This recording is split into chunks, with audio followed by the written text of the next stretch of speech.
Hi friends, మనల్ని ఎవరైనా అవమానిస్తే మనకు వెంటనే కోపం వస్తుంది. అలాంటి సమయంలో ఆవేశంతో పనిచేసేవారికి తగిన ప్రతిస్పందన ఇవ్వాలనిపిస్తుంది. కాని జ్ఞానంతో చూస్తే ఆ సమయానికి మన ప్రతిస్పందన కేవలం ఆవేశం తీరుస్తుంది కానీ జీవితం మొత్తం మారే పాఠం అందించదు. అందుకే మనం అనుసరించాల్సిన మార్గం ప్రతిఘాతం కాదు, ప్రతిఫలం అని గుర్తించాలి. ఒకటి గమనించాలి, అవమానం మనకు తగినవారు చేసే పని కాదు. అది వారి స్వభావం. వాళ్లకు ఏదైనా లోపం లేదా అసంతృప్తి ఉంది కాబట్టే మనల్ని అవమానం చేస్తారు. అందుకే వడ్డీతో సహా పాఠం ఎలా ఇవ్వాలి? 1. తక్షణ ప్రతిస్పందనకు తగదు. వారి అవమానం గురించి ఆలోచించి వెంటనే ఆగ్రహంతో స్పందించడం కంటే మౌనంగా ఉండడం మంచిది.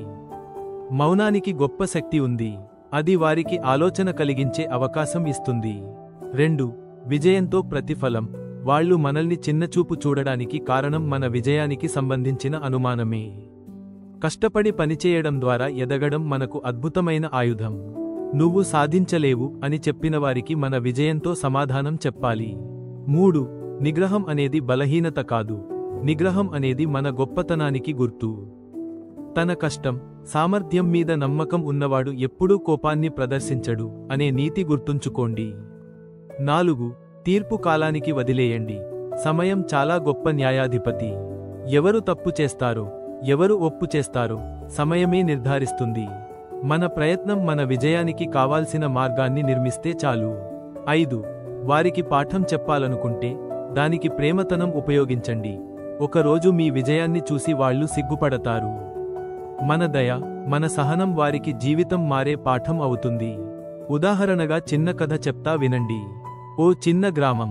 అక్కడ సూర్యనారాయణ అనే రైతు తన చిన్న పొలంలో కష్టపడి జీవనాన్ని నడుపుతుంటాడు.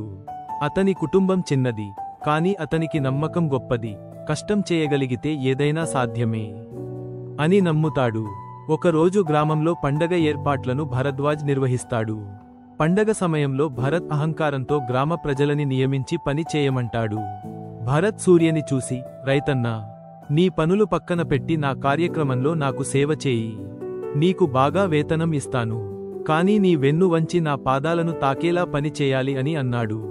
అప్పుడు సూర్య, భరత్ గారు, నేను పని చేస్తాను.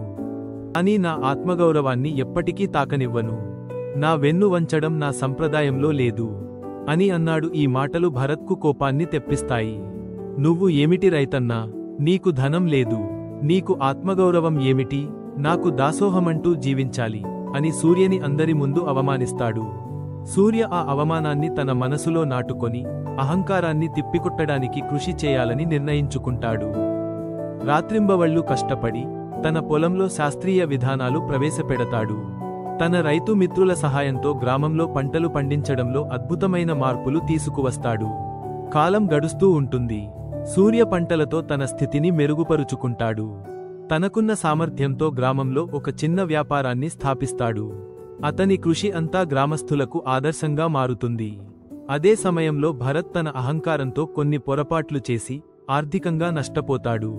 అతని వ్యవహారశైలి వల్ల గ్రామస్థులు అతనికి దూరమవుతారు. ఒకరోజు భరత్ సూర్య దగ్గరకు వస్తాడు. అతని కష్టాలను చూసి మానవత్వంతో సూర్య అతనికి సహాయం అందిస్తాడు. అప్పుడు భరత్, నాది పొరపాటు సూర్య.